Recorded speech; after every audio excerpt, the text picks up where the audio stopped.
development, we have transformation in there, we have empowerment in there, and often they are used interchangeably, like the change for development and so on. And the concepts behind are slightly different. I would like to just try to get a bit kind of an order in it. It's not right or wrong, it's just kind of a way to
and social, so this is what is often heard. But just to take it a bit apart to say, what can sport do? So you can have another kind of arrangement, but I think this is one possibility of splitting.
In their lives, like if you have to get firewood in the morning, 10 k's to go, 10 k's back, to cook, look after the siblings, the elderly people, and so on. leisure time in many societies is a luxury good, just deserving these people who bring back home really money. And if you do different kind of works, you don't deserve really leisure time. So this is something that sport can also enrich, I think, many lives. There's a historical link with masculinity in sport from the whole Olympic movement and so on. I'm not going to go into that deeper, but this makes it so valuable for gender issues as well. Then there is a focus on body and its function. So if you have a reading course or something which is very variable as well, or a choir, but sport you can talk about maybe the lungs, you can talk about muscles, and then you can also talk about more sensitive issues, about like the menstruational pain, things like this that you can slightly talking about the body, which is often tabooed in many societies. So this gives kind of an entry point in also, having these kinds of conversations and providing information for young people that otherwise they wouldn't get, or getting too late.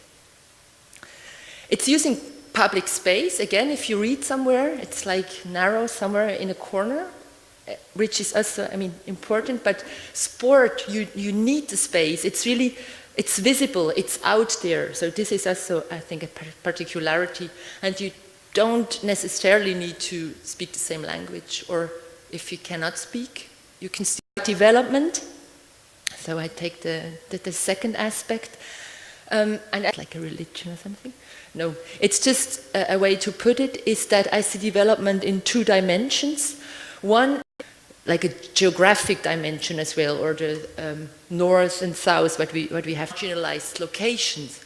And the MDG report 2011 talks about development, and all other states are developing countries by definition by the UN. So, and then of course the sense. And I think this is the core that I found so far, competencies, just moving them forward. So I think this is kind of, Werner is, he has presented these 6 C's. He started with this theory, and these are competence, confidence, connection, this aspect of giving back to the society. I think this is also a bit to say, but this kind of cuts it down a bit more. So we have these two intersection in between. But the very, very important thing, and this was already mentioned by Ollie, is the social-cultural context. This orange frame, this is so, so, so important, because it means something else than everywhere. This whole intersection, if we take, for example, gender as an example, if we add the gender dimension, the intersections become different. For example, if you take the intersection between gender and sport, if we take soccer as an example, this is from a children's book from the United States. So soccer is a girl's sport, soccer is a women's sport, where it's not. And just having the frame, having this there, it has other association of what it's typically male, typically female, ideals of beauty and all these things. So yeah, that was my soccer example. So depending on the sport, if you put cricket then in another context, consider, and social cultural context, not only national, but local. In one community something might work, and then behind the hill, like 10 kilometers, it doesn't work anymore. This context has changed, and yeah. And this needs a careful assessment, and this needs participation from the to say we don't know anything, they know it better, to just somehow turn it around.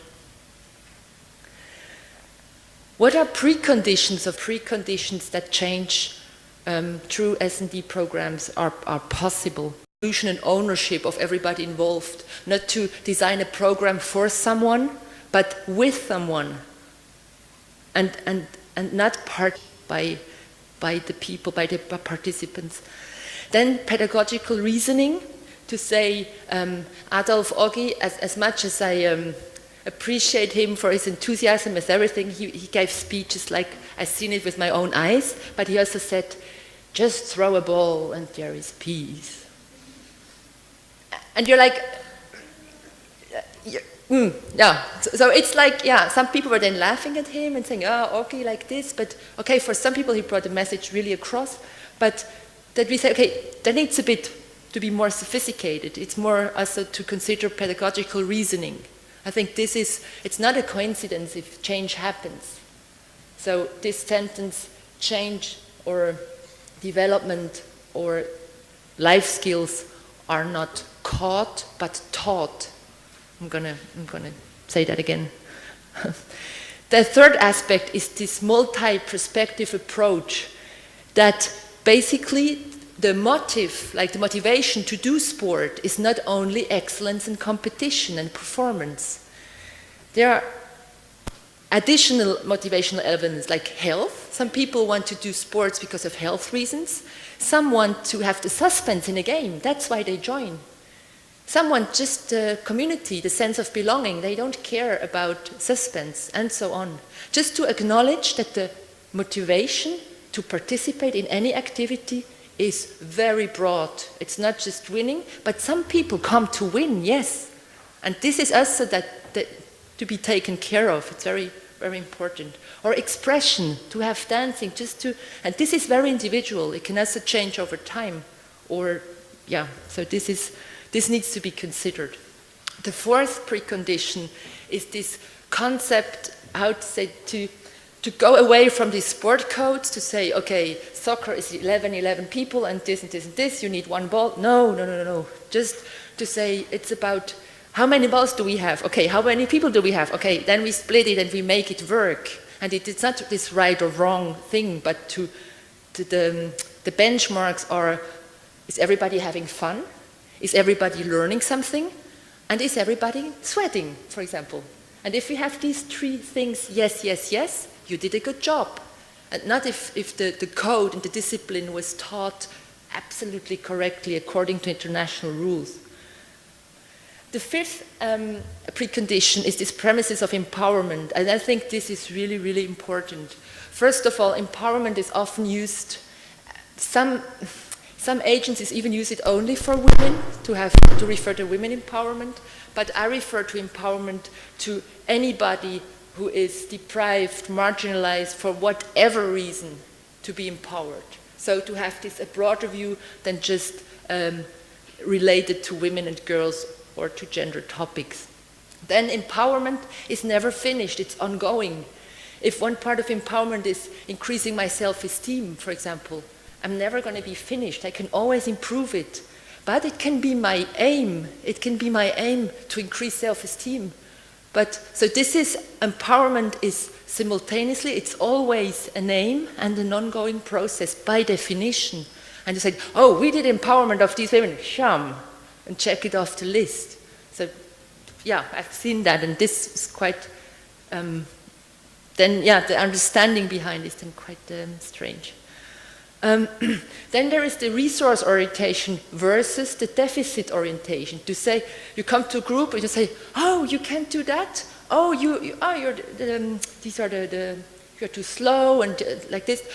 Instead of saying, what can you do? Show us, and then to build from there, to build from a positive, from the resource, to check what's the resource and to improve it, and not to go with the deficits. This is another approach. Then self-determination. There is no such thing than empowering someone. The only thing you can do is facilitate empowerment. Like, it's a contradiction in itself to say, be empowered. It's like, be inspired or be creative. That you can promote empowerment, but to empower someone is an act of, it's against self-determination. And this is also something we need to be aware of, because to have choices not to do something is also a form of empowerment. We don't like it as much, but if in the Gaza Strip that women received the right to vote, and then they voted Hamas. But the right to vote was there, but they were free then to vote for who they wanted, and then we're like, so these things are important. In terms of interaction between this power within, so this self-efficacy, self-confidence, this power within, it's me, myself, this empowerment. Then there is an empowerment on a meta level this collective benefits, network, power to share, and so on. And the power to, gosh, so the wrong button again. It's this kind of change, this structural change, more these ideological changes. And this is not just one form of empowerment. You have empowerment on these different levels, and that you need to be clear as to which one you are talking about. Just to talk about the complexity of measuring change, we briefly touched on that in the workshop. And Ollie also mentioned it, the complexity of measuring, of monitoring and evaluation. What is very important is that M&D, or this whole process, is understood as a circle. It's also ongoing. Like, if organizations come and say, we did M&D, we are kind of done with it, and then it's like, basically, you start with the problem analysis, you check your stakeholders, you set the stage, you do this whole circle, you deliver the work, you monitor, you analyze. So this is basically a never-ending loop. Just to clarify once more, monitoring and evaluation, I take the picture of a plane.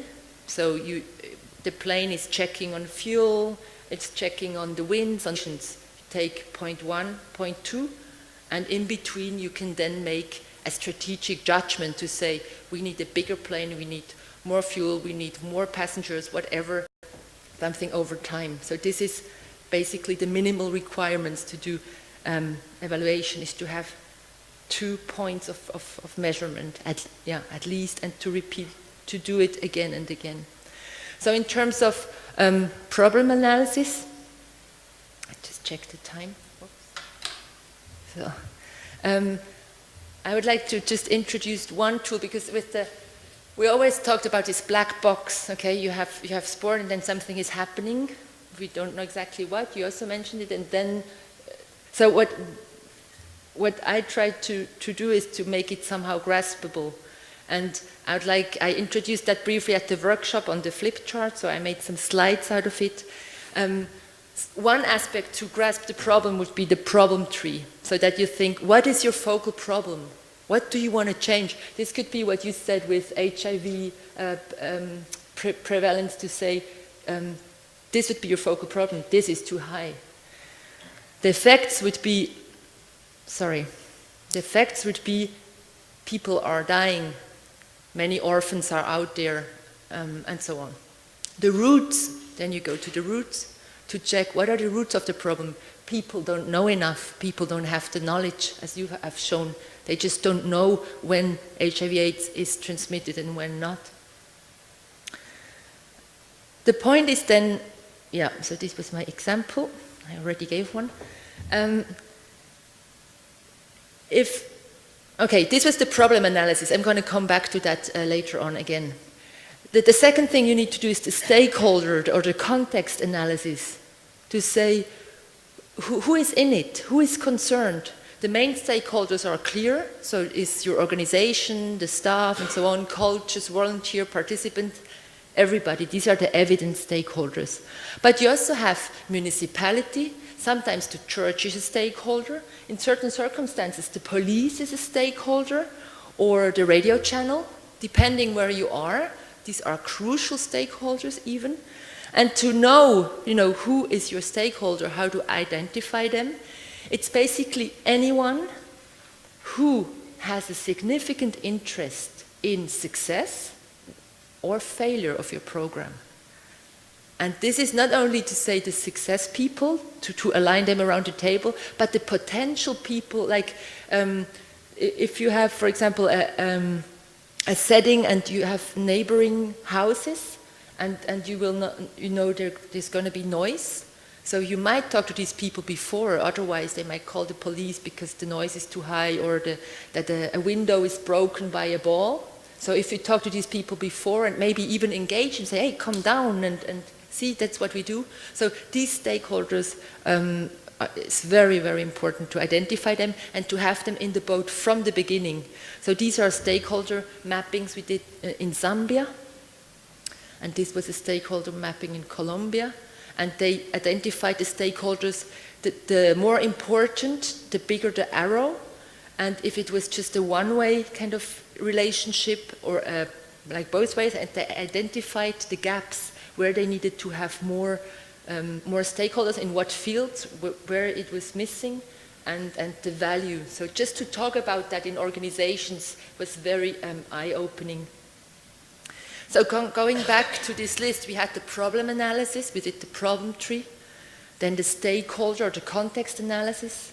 Of course, this can be done much more sophisticated. I just want you to have this kind of initial steps which are crucial, because if you don't identify your problem correctly, everything you do then, it's not going to work. The same with the stakeholder. If you forget key stakeholders, you do not involve them from the beginning, it's going to have an influence on the change you want. So I go back, I take these 3 steps from the problem analysis, from the problem tree: the focal problem, the causes, and the effects.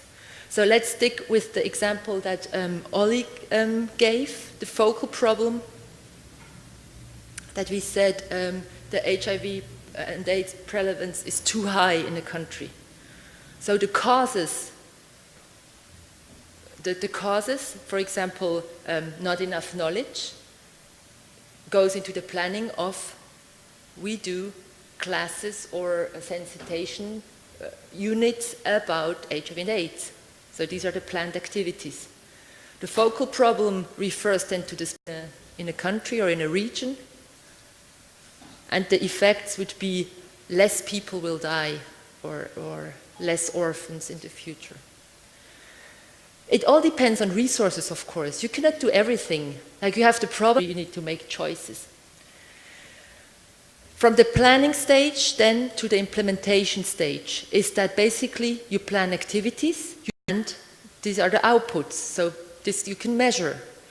3 sessions delivered per week with 30 people over half a year. These are the outputs.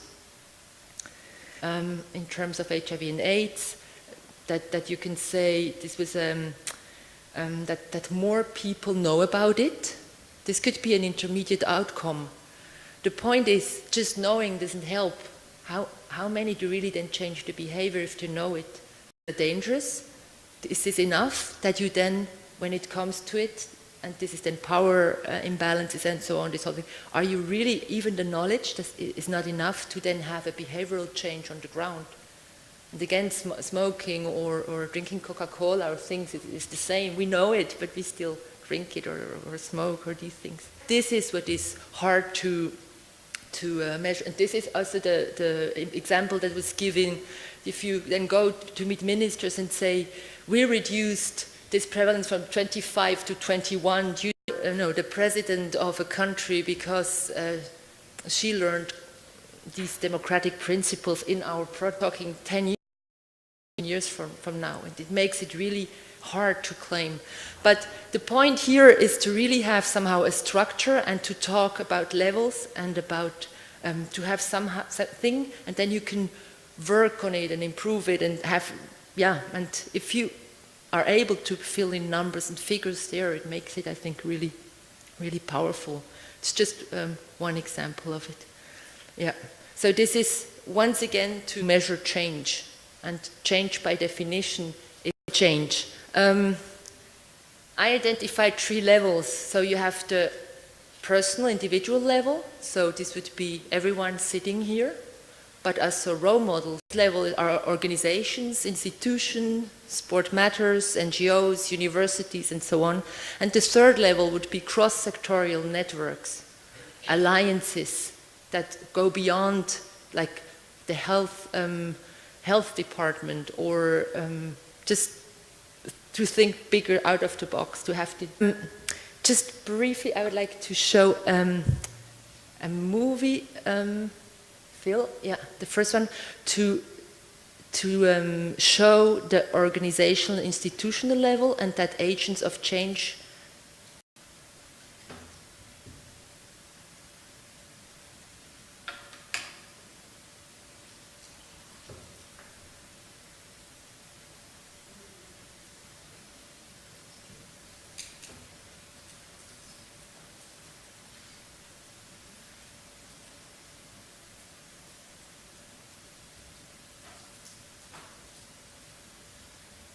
with the sound.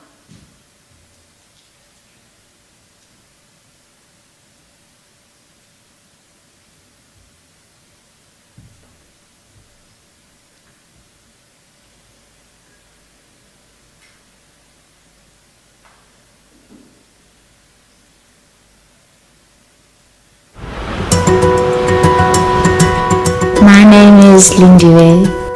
I'm 17 years old. I went to Itumeleng High School, and that's in the townships. The World Cup was in 2010. That was the first time I actually got involved in the program. There was a week where we would just get together and just play sport. It was exciting. We were feeling the fever. I got a scholarship to go to Pearson High School, one of the top schools in the city. That was my beginning of my life, I should say. After the World Cup, the bus came into our lives. The bus takes us to and from school every day. I think the bus is really, really helping us. Now we're getting an opportunity to go to overseas. We're here to play soccer, and the idea is to not only to win the tournament but also have fun, meet new people from different countries, learn about new cultures and different languages. Being here during the World Cup in Brazil is really an amazing experience for me. There's so many people living in informal settlements, and I think everyone deserves to have an opportunity like the one that I got. It really opened doors for me. I think FIFA and the host country should try and bring more opportunities to people because it will uplift the society and the country. My dream is to become a lawyer. I think I'll be the first one from my family to actually go to university and be what I want to be. I know that I can finally make my mom proud.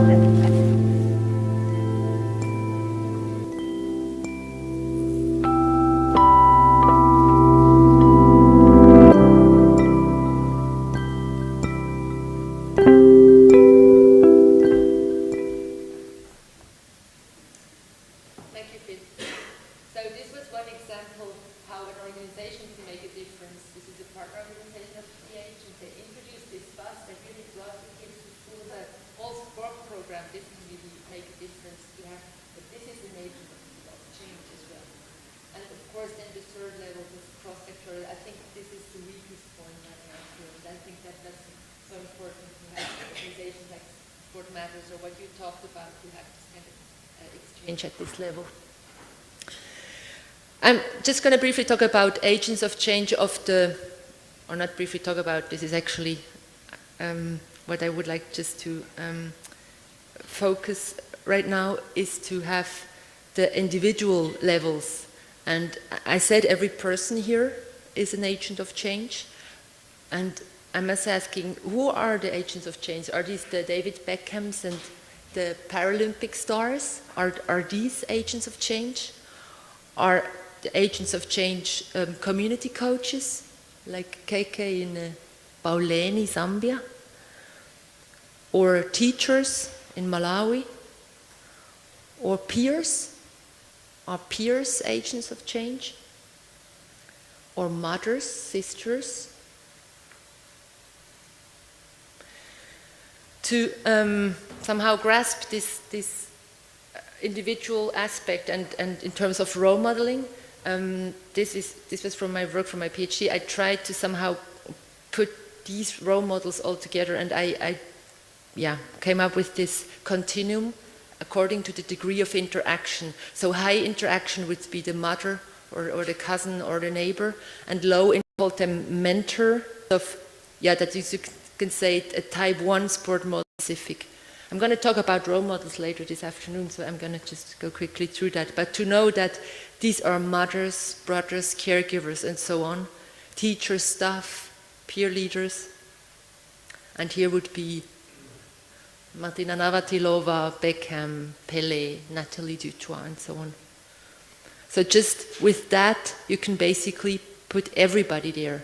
And in some circumstances, a child in Zambia might see the father more rarely than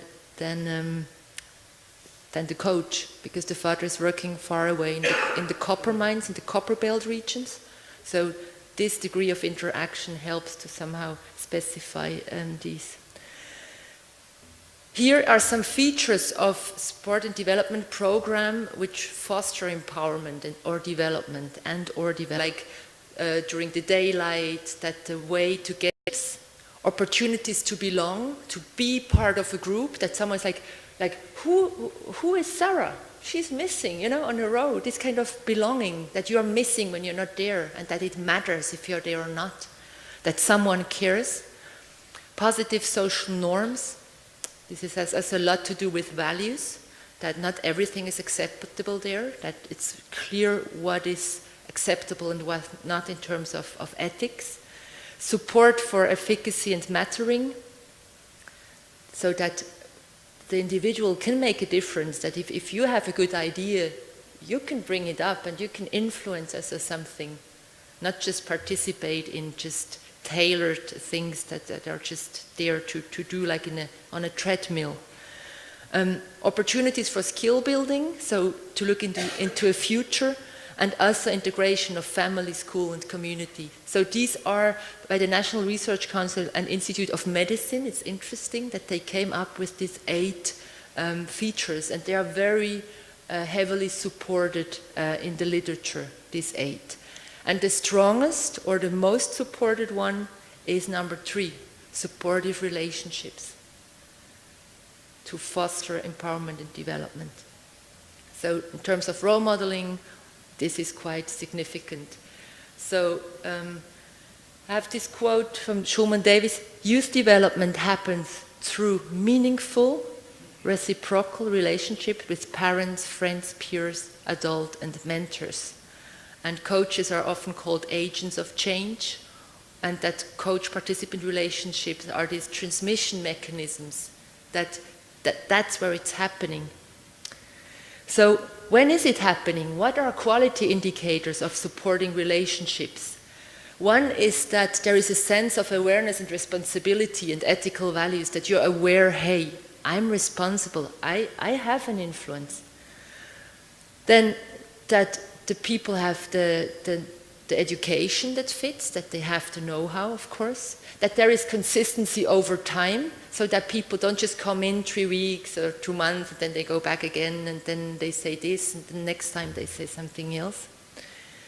Mutual active participation, again, it's not just going somewhere and consuming. Everything is already set up. You go there, you just consume. No, you change. You have the opportunity to participate. Type 2 role models, but of course also type 3 role models, like this Paralympic star. She was Olympic and Paralympic star. So there is Nathalie Dutoit, the first ever athlete who competed in the Olympics and Paralympics in the same year in Beijing 2008.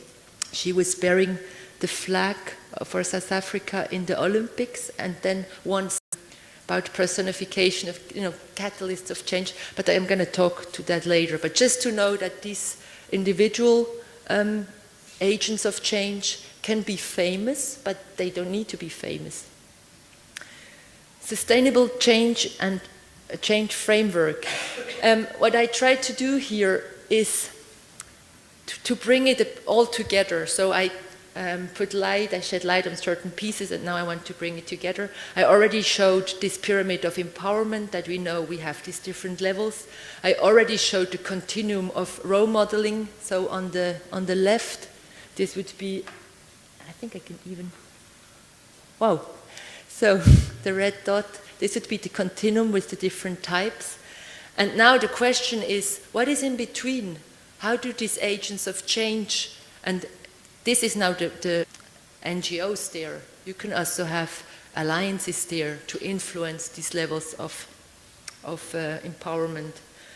And one aspect, or the lacking triangle, it's basically coaching and pedagogical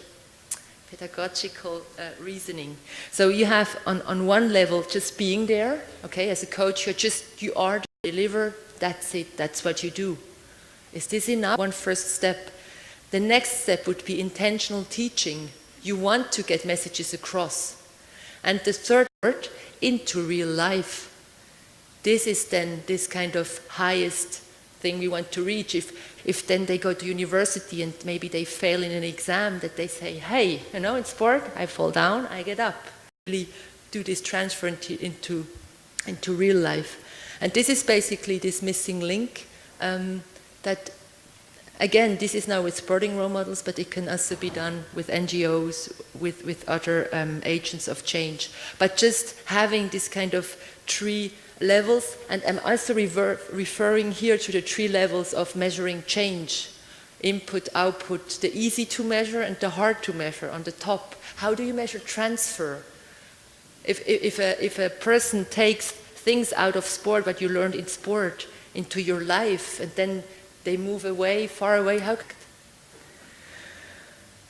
Okay, oopsala. So this was just this that I wanted to say with this sustainable change framework. I now would like just to briefly come forward and focus on around sport. Phil, if you could just briefly show this clear.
Roses everywhere.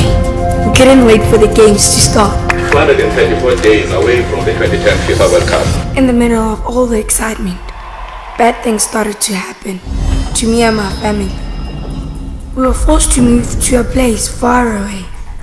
It felt like we were being left out of all the fun.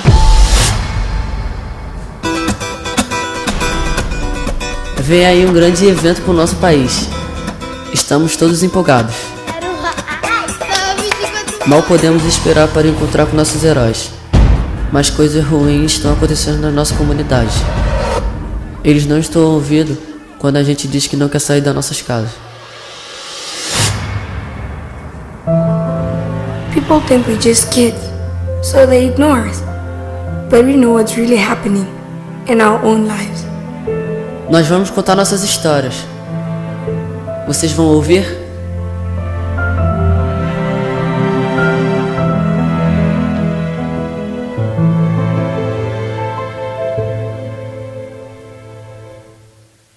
Thanks, Phil. Okay, so this is the around sport. This is basically what children is about, and that we want for now this kind of change, to have this united effort with major sport bodies, with government, and maximize the opportunities about, to raise global awareness, what we do right now by gathering evidence, and to give children a voice. This is basically it. It's not about children. We don't talk about them, but we try to give them a voice. So to have the risks, to have risks and opportunities that are linked to mega sporting events, and that you have opportunities. We have seen it, psychosocial benefit. We have seen Lindive, who got a scholarship through a program. So these are educational benefits, of course.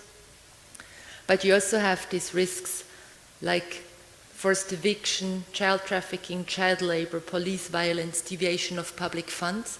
That, for example, the government spent as much for the World Cup than for the whole welfare system that was meant to benefit 50 million people. just to have these kind of numbers. And then this money is missing for schools, hospitals, and so on. Yeah, so these are police violence, diversion of funds. What I would like to show is this kind of paradigm shift that happened, like maybe 10 years ago. There were just child rights, human rights organizations, Amnesty International saying, World Cup needs to change, the Olympic Games need to change, and why don't we use them? This is bad, we should abolish them or something. And this is now, I think, the paradigm shift that people who were just interested in children's rights, that now the sports people come in too. So I'm a sports person, I'm a soccer player, I love sport, I love the Olympics, I love the World Cup and all that, and I can still be critical about it. And this changed lately, so this awareness also. And on the long run, I think it's this cross-sectorial approach that is needed, that housing rights people, gay and lesbian organizations, for example, with the Sochi Games and so on, they come all together and influence the bidding process on the long run and put pressure on corporate sponsors, because this is what makes things move, as we all know. If they fear to lose money, then things are getting done. If it's just about being moral and ethical, it's a bit, yeah. I just attended the first summit on ethics in sport at the FIFA headquarters last Friday, like the Friday before in Zurich. So, yeah, so we tried to put a foot in the door to be there, but yeah, so this is now the kind of the shift that happened, and that this cross-sectorial approach is so much needed to have more opportunities to say more of that stuff, more of these good things happening, and less of the negative things, or just stop them. And to do that, we have films. So the Lindiwe is one film that will come, also the big one. Then we have Felipe. His family, he was also shown in the short teaser. His family was evicted to build a parking lot, so the film is called The Parking Lot. It's 9 minutes, they're all short films. And the parking lot was never built.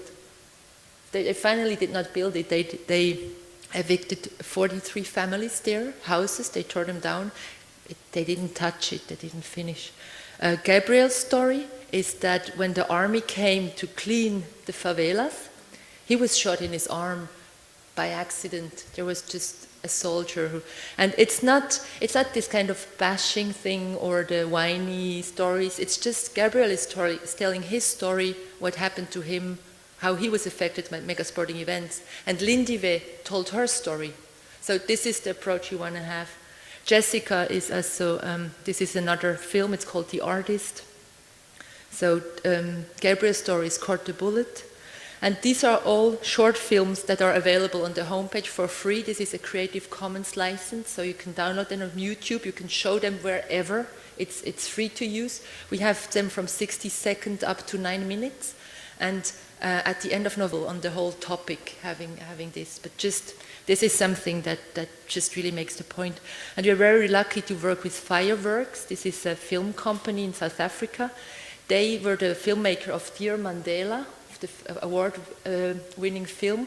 And of course, we couldn't have paid them the normal price that they would work for, but they are so convinced about the project and the cause that we mandate them still, but they put so much energy into that. Okay, so I just sum up. I have 2 more slides with the summary and conclusions of what I said so far in terms of context of sport and development, considering the socio-cultural setting, regional, local, national, international, and so it's so important, it's crucial.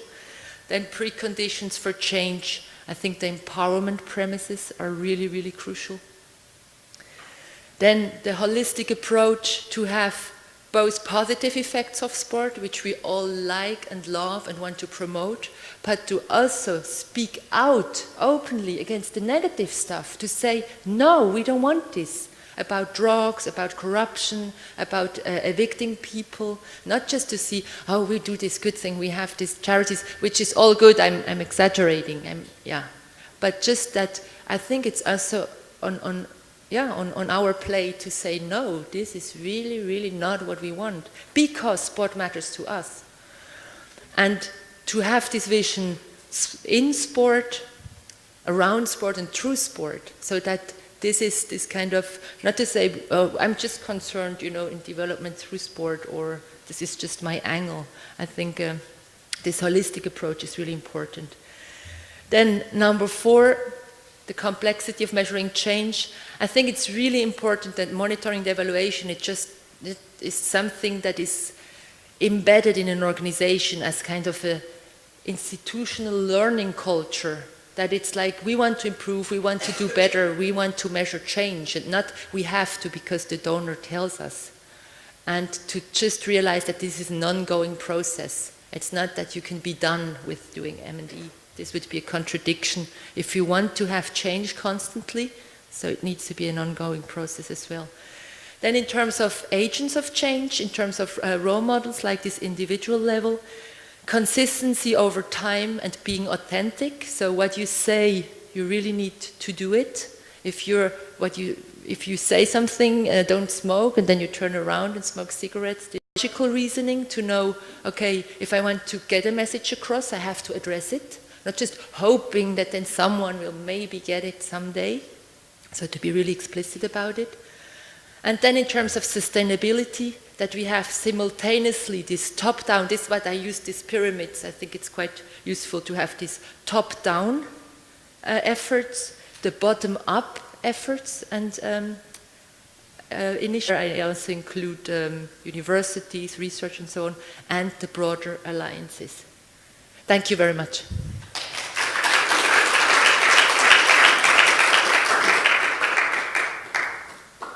I have a few flyers out there if you're interested, and otherwise in postcards, and I can also send it to you. I don't have a lot. Thank you. Thank you so much, Marianne. Do we have questions for Marianne? I'm coming for you. Hi, I'm Asma from Football United. I really enjoyed your presentation. Actually, I have 2 questions, but maybe I'll just ask the first one, and it was regarding the Children Win, and creating awareness about children's rights post-mega sporting events, and the meetings you had, or the meeting you had with FIFA.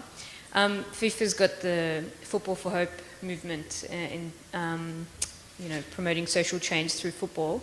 Do you do anything with that movement, and have you tried? If not, why not? And would that be something that could work together? Because they've got the Football for Hope festival that also promotes social change. Thank you for your question. I worked for the Football for Hope before at SAD,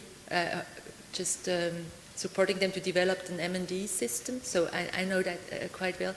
The point is there with FIFA, this is exactly what I mean. When you address FIFA critically, that's what they say. Oh, we spent so many millions in these projects, in 20 centers for 2010, we spent there, we built a school there. I say, yes, this is fine, do more of it, nice. But what about these people who are evicted? What about this? This is what I mean. It's like they referred us to the corporate social responsibility department, and we said, this is not what we want. We don't want money from you to build projects somewhere. We want to influence the bidding process, that human rights, children's rights are considered in the future, and not only considered but implemented. And this is like, and they keep saying we do all these good things, and we say yes, this is why we also say, like Lindivier's story. I have no problem to say it, to showcase it, that FIFA does good stuff. I've seen many programs as well for Football for Hope. It's good. You can have positive, negative things to say about it, but to say more of that, good. And it's not something you should. I think this is very normal that FIFA does this. This is kind of the. But why I cannot understand why they cannot just acknowledge, yes, there is bad stuff happening, and we try to do something, but it's difficult. This would be enough as a statement, but they say nothing is happening, everything is perfect. This is the point. Yeah.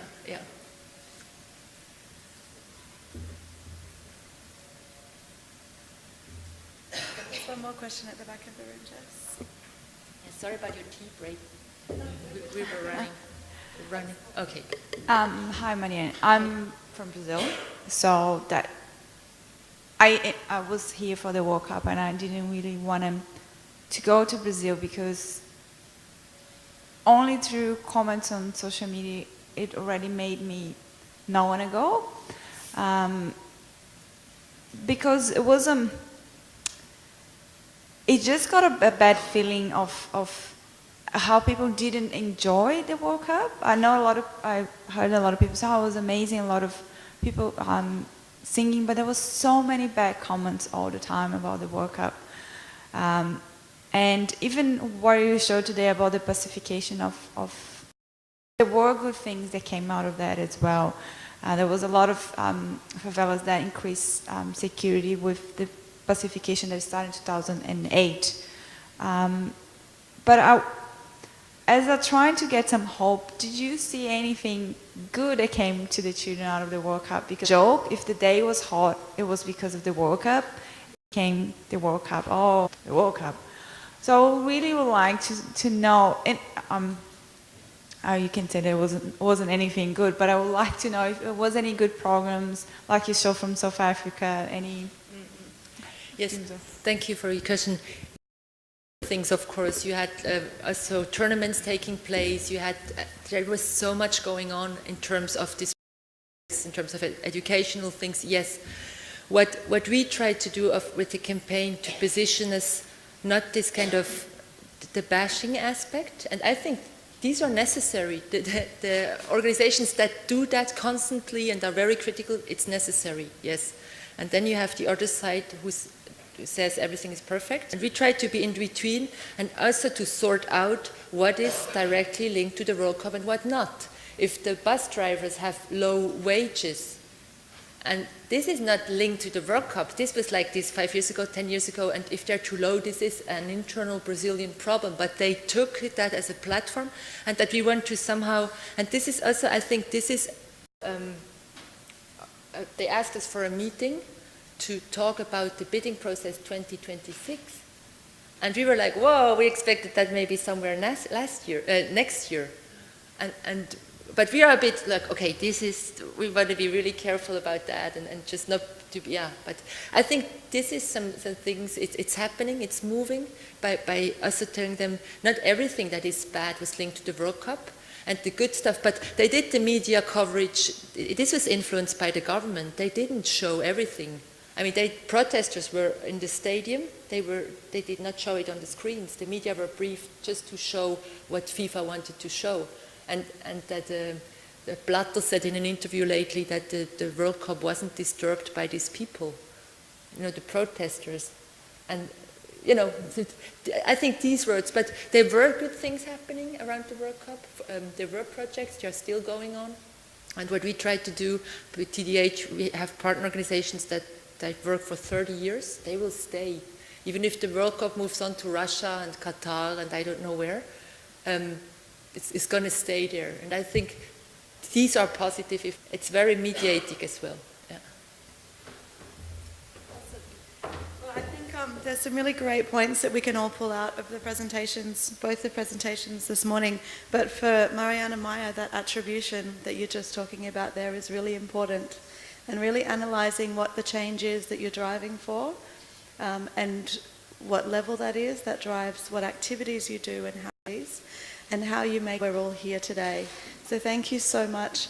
And we're operating in such a complex environment, and it's so easy to make these warm, fuzzy claims that sport's making such a powerful impact. But we really have to make sure that in how we deliver that we're safeguarding against the potential negative consequences of sport, because it is neutral. So I really appreciate the depth that you went into today to really challenge us to think about a change in this way. We will first of all present some thank you gifts to Marianne and Meier, and then join us again, Ollie.